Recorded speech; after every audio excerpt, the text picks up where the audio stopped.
All right, sorry about that. My software got cut off, but as I was saying, here you have the 0. So x is going to be greater than or equal to 0. I just want to clarify that this is not greater than 0 because there's that line at the bottom right there. It's also equal to 0. And this is going to be x is greater than or equal to x. That means that x literally falls between 0 and 8. And that's how we can find and determine the range of this function. So moving on, sorry, not range, domain. So moving onwards, we're going to move on to the concept of range, right? Which is actually really similar to the concept of domain.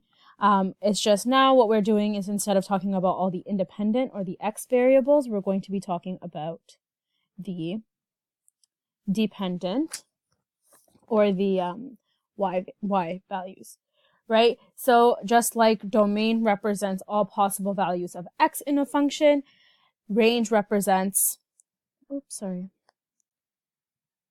as I was saying, just as domain represents all the possible x values in a function, range represents all possible values for y, or the dependent variable represents all possible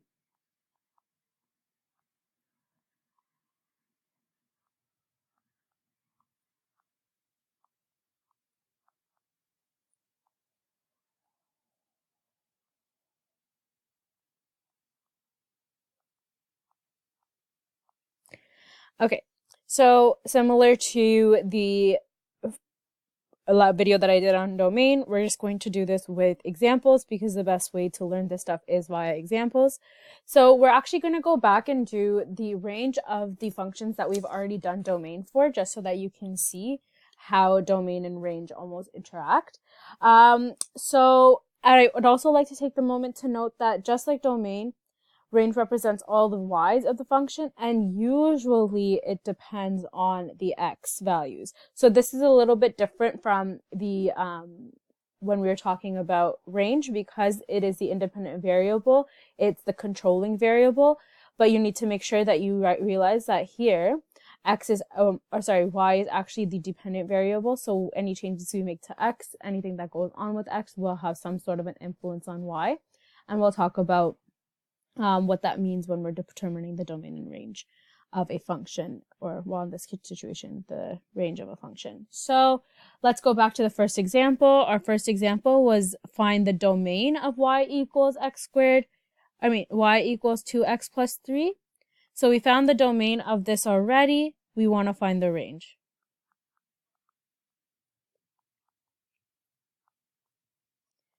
Just as a recap, domain was x such that x is all real numbers, right? So when we're finding the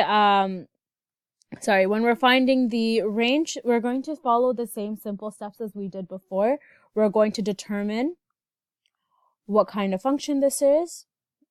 And it is a linear function, right? So we're just going to draw it out. And we determine that it goes something like, just going to make this look a little bit better for you so that you know what I'm doing here again. Right? We determined that the x-intercept for this, or the y-intercept for this, was 3. So we'll just make it there. We're going to go up and down. Right? So we already determined that the domain was anything from 0 to positive infinity, and it could go any way this way as well, to negative infinity. With that being said, same goes for in this direction. It can go all the way up to positive infinity and all the way down to negative infinity, right? So just be cognizant of the fact that this is a linear function. It can go on forever and ever that way and that way. That means that the domain of this function is going to be y, such that y is an element of all real numbers. And that's really how you would go about solving this problem. And then you would write it down. Okay, so we're going to move on to example number 2, which was our example 2 from our first one. Find the domain of that one. So we're going to find the range now. find the range of, I believe the function was f of x is equal to square root x. This is the same thing as saying y equals square root x. I just want you to start getting used to f of x notation. So we want to find the range of this function. For clarification, I'm just going to write down the domain again.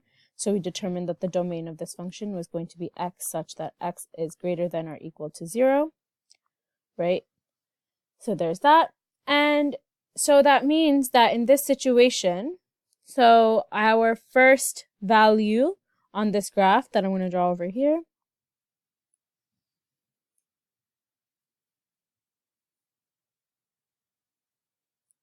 right, is going to be 0, right? So how I would approach this problem is that I would want to know if all my x values have to be greater than 0. That means that none of my values can fall within here.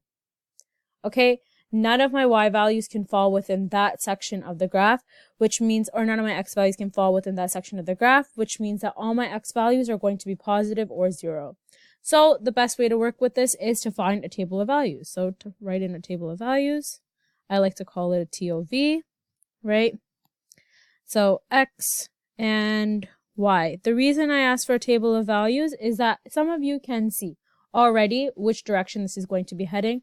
Others can't. So this is one way that I like to look at it. So I know that my first value is going to be a 0, right? So I'm just going to plug that in. Y equals square root of x.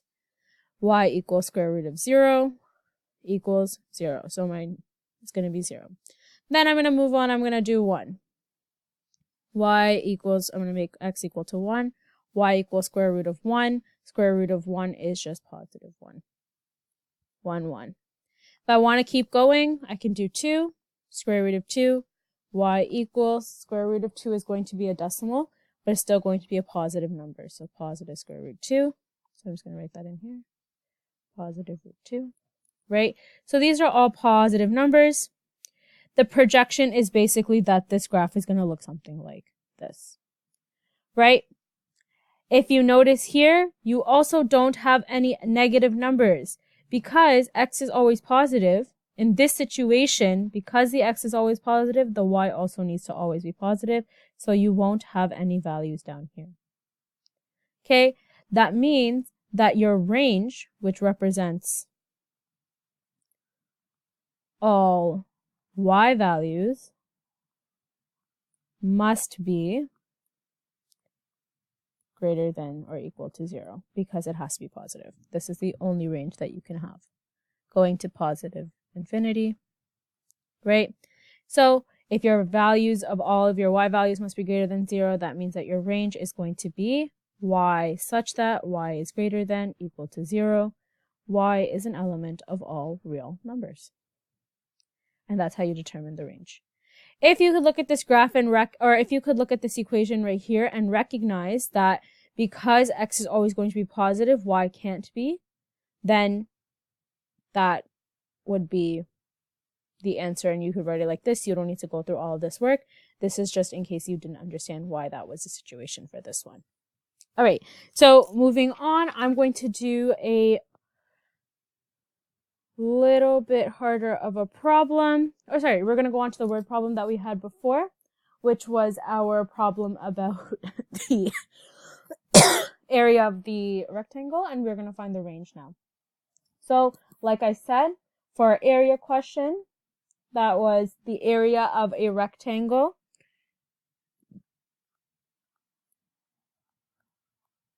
I'm just going to write it down, just in case you forgot.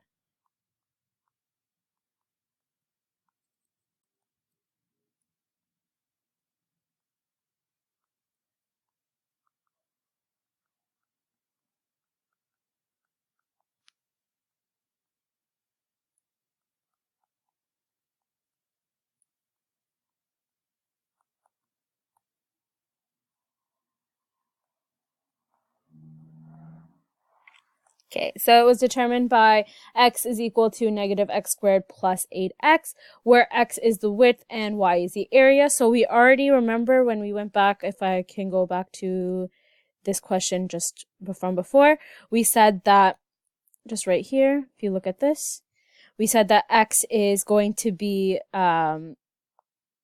greater than 0 or equal to 0, and y must be greater than or equal to 0 as well.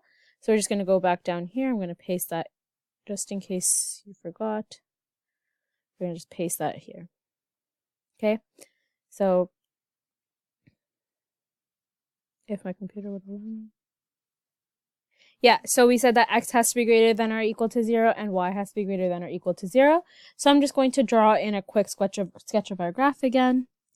Right, from before when we did domain and range, we determined that the zeros were 8 and 0. So we're just going to draw that in. Right. And we already said that our x cannot exist here and that our y cannot exist here. Right? So we also know that y must be greater than 0. So our y has to exist from this point to this point right here. How can we determine? So now we basically need to find this point at the top, which we call in a quadratic function, we call that the vertex. This is our vertex.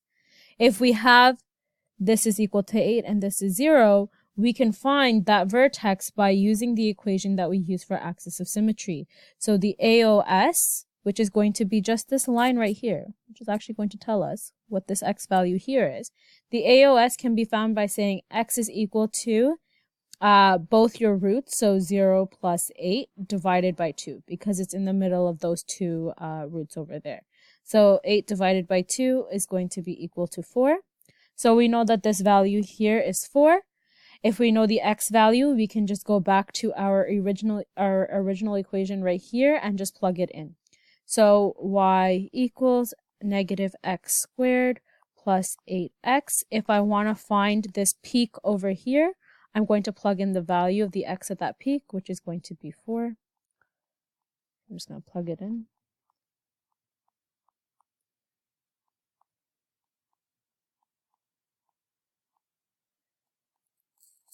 So I know that that value up there at that peak is going to be 16. That means that my function needs to fall between 16 and 0. So that means that y is between 0 and 16.